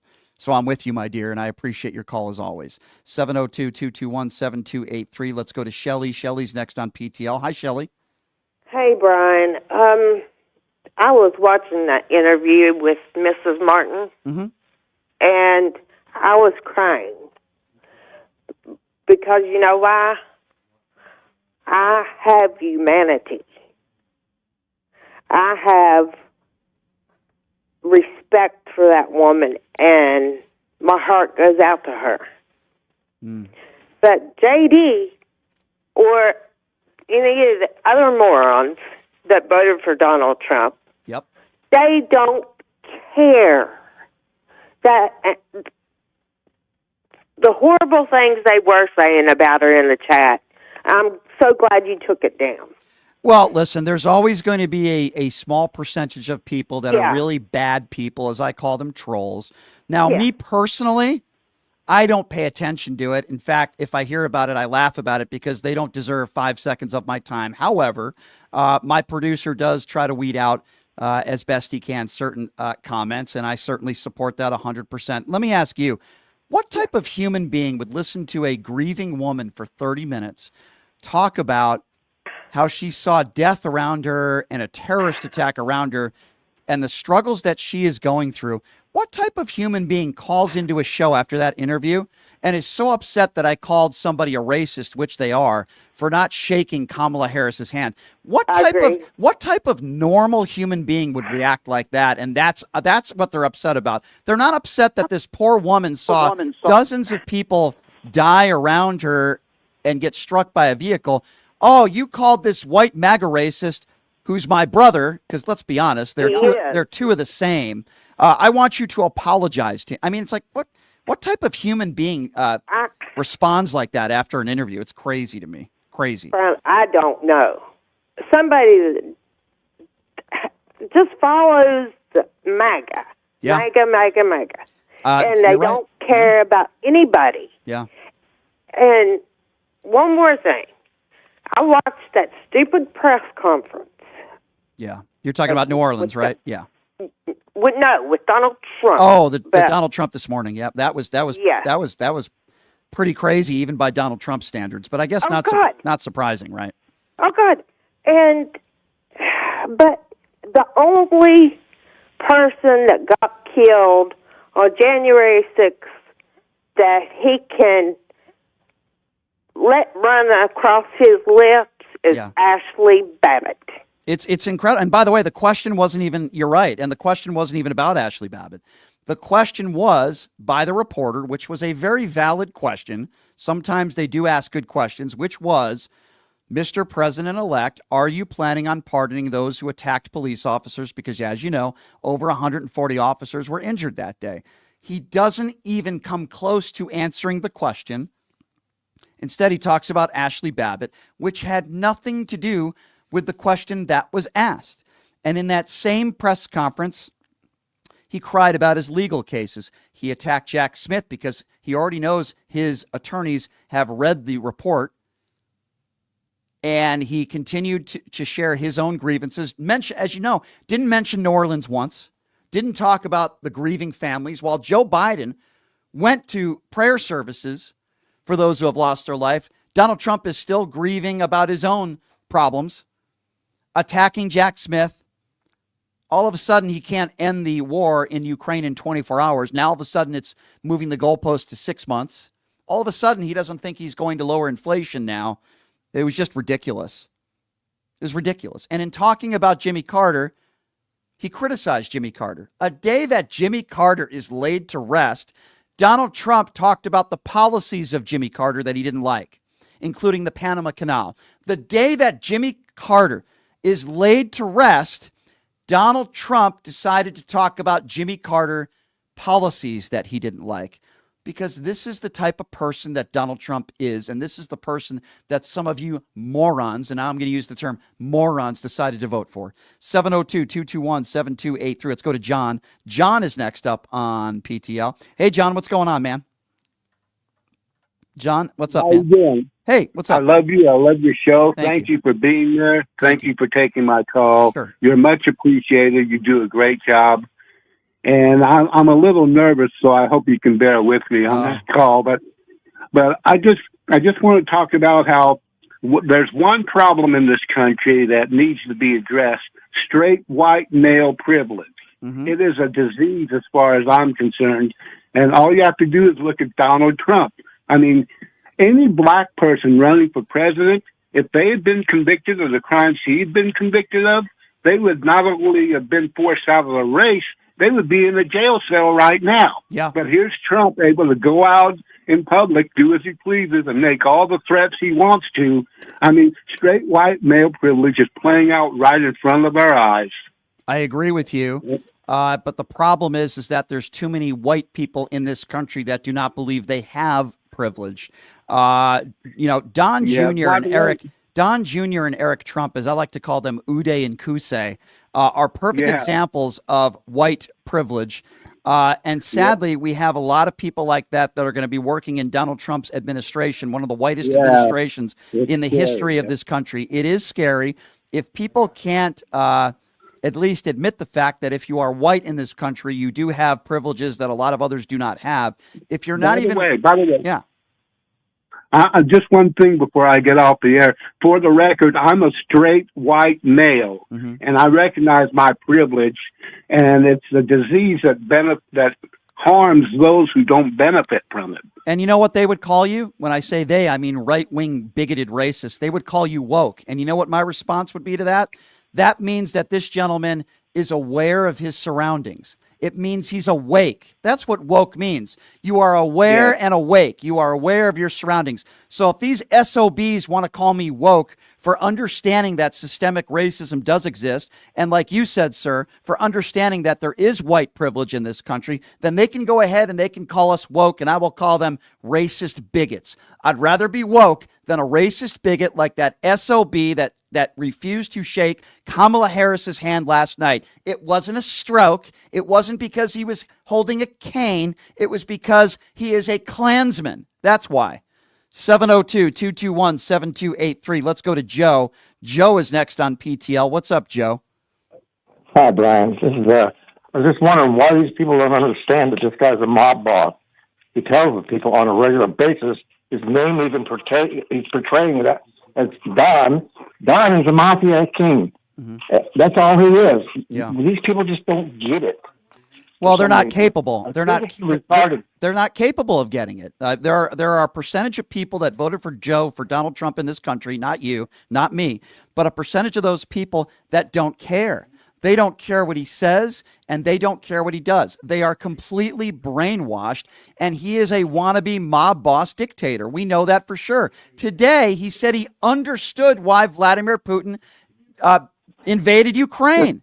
Is there any normal, decent human being in this country that would be any bit understandable why he invaded a country? Donald Trump wants to invade Greenland. He said it that there's a possibility he might use military force. He's doing the same thing that Hitler did. Exactly. He's following the playbook of Hitler. That's all he's doing. He's trying to. What he's doing is taking these people down to Mar-a-Lago and promising them millions of dollars. But now, what person in their right mind wouldn't find that really tantalizing?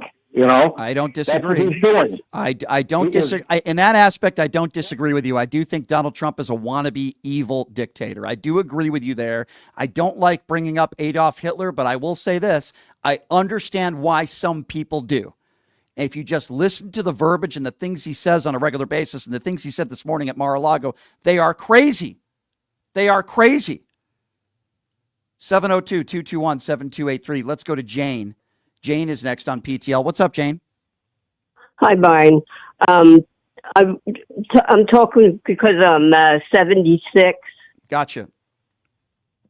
And I've seen all these presidents, and all the Republicans that I can remember cheated. They stole it with the Chad. They just... And Bush was given it by his brother, and and why these people spoke or voted for Trump, I don't know. I think there's a lot of different reasons why people voted for Donald Trump. I think one of them is they like his bigotry and hatred. They don't want migrants in this country. There are a percentage of people that don't care about those that are struggling, living paycheck to paycheck. They only care about the top 1%. Those are people with money. I think there are other reasons, such as they're so partisan, they can't vote for someone that's a Democrat. Knowing that Donald Trump is completely and totally incompetent, they still vote for him anyway. They're not understanding of the issues that are at stake here. Either that or they don't care. They're very ill-informed, and I think the overwhelming majority of people, not all of them, but the overwhelming majority of people that voted for Donald Trump in his base are in a cult, and they're extremely ignorant. I guess, yeah. Yeah, I mean, that's the best way that I can describe it, my dear. Thank you so much for the phone call. 702-221-7283. Let's go to Eddie. Eddie is next on PTL. Hello, Eddie. Hello, Eddie. Eddie. How you doing? Eddie, it's very hard to hear you, so you might be on an Obama phone. Can you talk up to the phone so I can hear you distinctly, because the listeners won't be able to hear you, and I'm having trouble hearing you. So come again. Question alive. How you doing? So what am I lying about? Let's have a conversation, Eddie. Name me a lie that I've talked about on the show today. Go ahead. Jimmy Carter's being laid to rest today. I made a mistake. So I made a mistake and I misspoke. I got to correct Hold you on a every second. day. Hold on a second. I'm not. Would you like to have a pot him down? This guy's unhinged. So the big lie that this gentleman is speaking of is I said he was being laid to rest today. Jimmy Carter's last trip was today, as they were traveling his body to where he will be laid to rest. So I'm sorry if that bothers you so much that you called into the show unhinged, Eddie, as you are, but yet I'm sure you had no problem with the lies that Donald Trump spoke of today. Do you agree, Eddie, with me? Eddie, now I know that bothers you. There's a difference between intentionally lying and saying that he was laid to rest today. His last trip was today to the state where he is going to be laid to rest. So now that we have cleared that up, because I know that bothers you so much, Eddie, what else have I, because that wasn't a lie, Eddie. I misspoke because he was traveled to the place where he was going to be laid to rest. So Eddie, what else have I said on this show today that you think, name me something that you think is an intentional lie today that I said on the show. Go ahead. I'll give you the opportunity. If you can have a conversation and not yell and act like an idiot, I'll have a conversation with you. What have I said that you disagree with? Forget about even a lie, Eddie. You're ill-informed. Okay, so give me an example You're of. ill-informed. Okay, so that's not. You have to be specific. When you just call somebody ill-informed, that's fine. That doesn't bother me. But let's try to have a conversation, Eddie. I'll give you the opportunity. What have I said today that would lead you to believe I'm ill-informed? Oh, Go boy. ahead. Go ahead. Just I'm giving you the opportunity. Go ahead. I got you once. No, Now, you didn't he's get not me. being taken to where he's lying to rest. Okay, He's to where he's getting buried, dumbass. Eddie. He's lying Why am to I state. ill-informed, Eddie? In Washington. Eddie, why am I ill-informed, Eddie? Please explain why I'm ill-informed. Brian. Okay, so you're not willing. Brian. So this guy can't have a conversation. Eddie, the dumbass Eddie. Dumbass Eddie, have a nice day, and don't call back into the show unless you're willing to have a real conversation. You're obviously a complete idiot. 702-221-7283. Let's go to Nancy. Nancy is next on PTL. What's up, Nancy? Hi, I was just wondering how Trump was even able to get nominated. I mean, I don't know. I guess I've never been explained, how that worked out. Because normally, if you're a suspect in a crime or something, you go to jail or you have to wait until sentencing. So it's a good question you ask. He's supposed to be sentenced on January 10th, which is my understanding.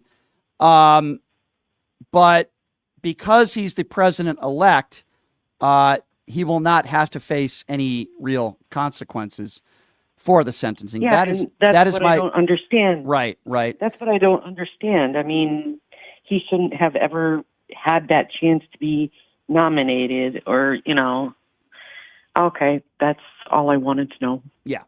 No, fair enough. And by the way, to correct this Nimrod who called in, Jimmy Carter, his body traveling to Washington, D.C., and to lie at the U.S. Capitol, mourning the loss. It's the final trip that Jimmy Carter will be taking. So I was not incorrect when I made that statement, and that guy is obviously ill-informed. He's the moron, and I think he proved that with the phone call. 702. But again, that's the guy who has no problem with Donald Trump lying about who won the election. That's the guy who has no problem with Donald Trump lying about January 6th. But you see what a Nimrod Trumper will do. Well, they'll use their little Trump fingers and try to listen to the show and have nothing else better to do than to try to, oh, well, Brian, you said he was being laid to rest today. You lied. You're a liar. I deal with people like this every day, and I think it's hilarious that they're triggered so badly that I grow on them like a fungus, and they listen to the show every day, and they're obsessed with me.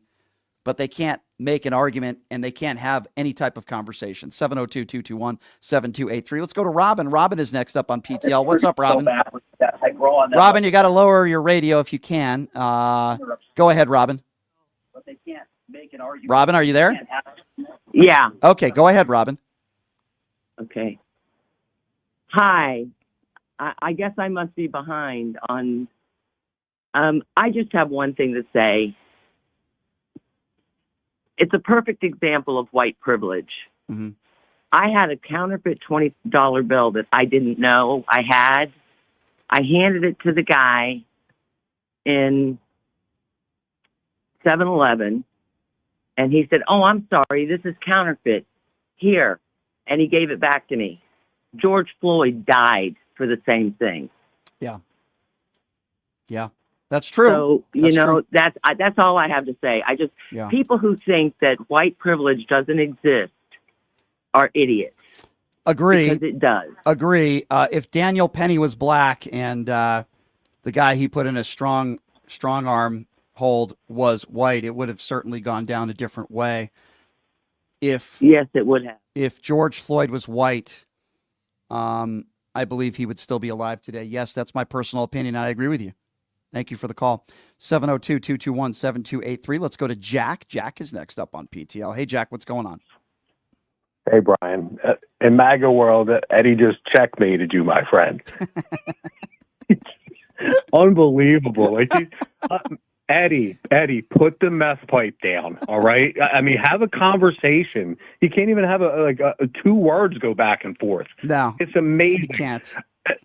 Listen, Brian, I watched that the senator's husband. What you got to do is you got to watch it on YouTube, on some right wing feeds or whatever, and go into the comments. It'll disgust you. He's the personification. This is how they enable these people. That was all premeditated. He thought he was going to do that. He knew he would have to shake her hand. You bring up that he wouldn't even stand next to her. She already identifies it as an uncomfortable situation. She says, "Here, come over here. I don't bite. Stand next." Trying to be nice, right? The wife even seemed a little cringed out by it, and for him to just he knew what he was going to do, and he's being heralded. You read the comments on these things.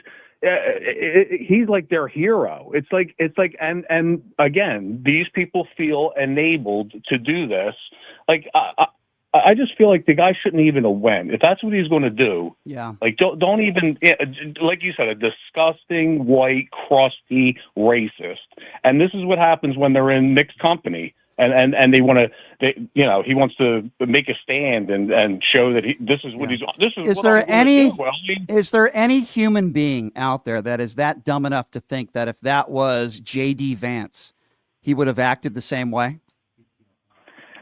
Absolutely not. And then you have the guy that calls in and he's the apologist for it. Right. This is what these people do.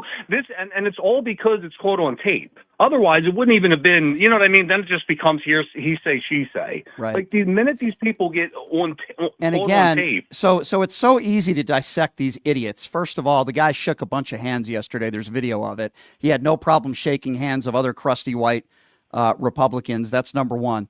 Number two, if it was, in fact, because he had a stroke, like that idiot referenced, don't you think, with all the attacks that they are getting, and rightfully so, in my opinion, that the wife would have put out a statement by now and would have said, "Hey, my husband had a stroke," or, my husband, whatever reason was, even if it was a lie, they didn't even come up with a lie.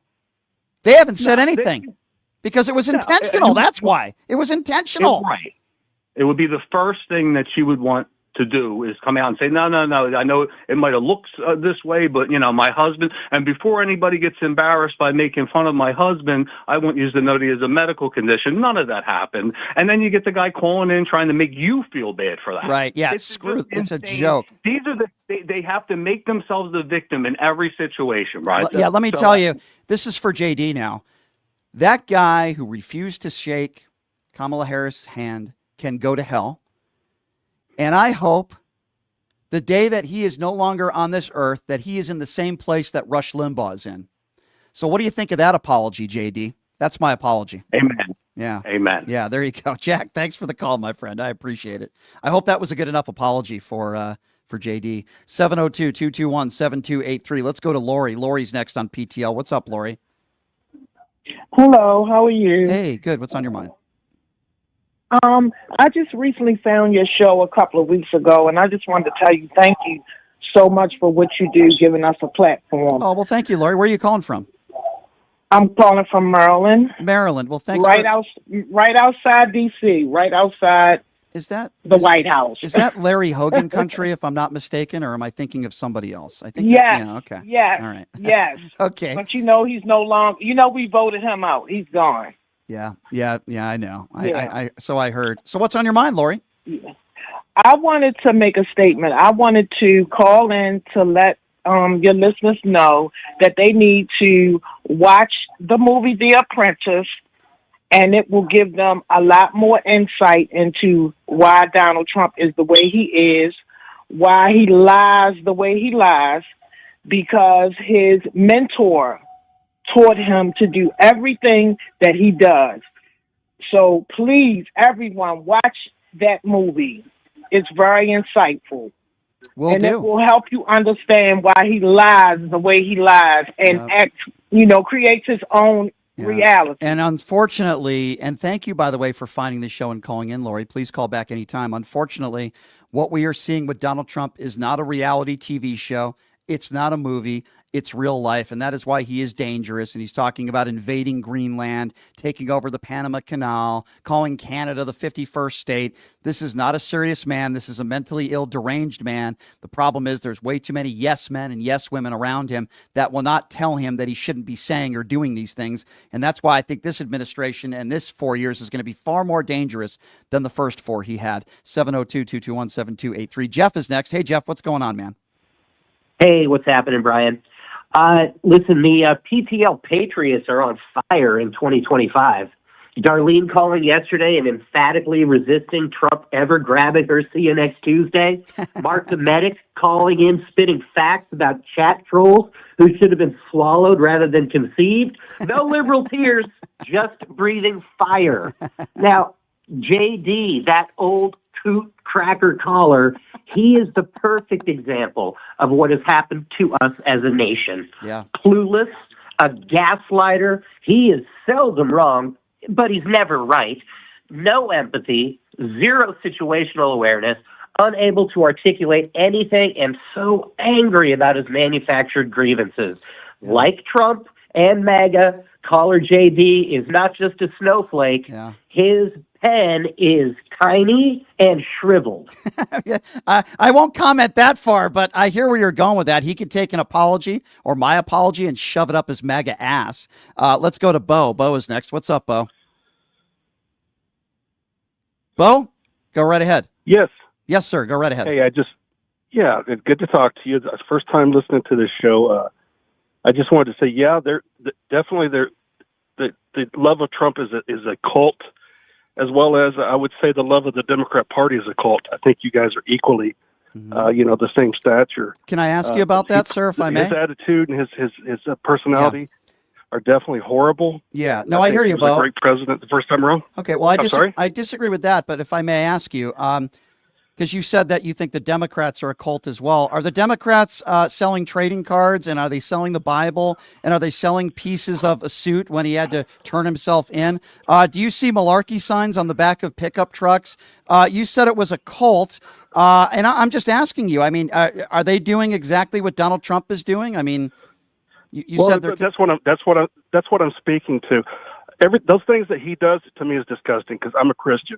Good. All right. Okay. First and foremost, We agree. I'm a Christian. We agree. I believe there is no political solution for the spiritual problems we have in this nation. Okay, I agree with you. Neither party represents people in this country. Okay, but Bo, hang on. Bo, you're it's not a answering my uniparty. question. Hold on, Bo. Hang on, because we're running out of time here.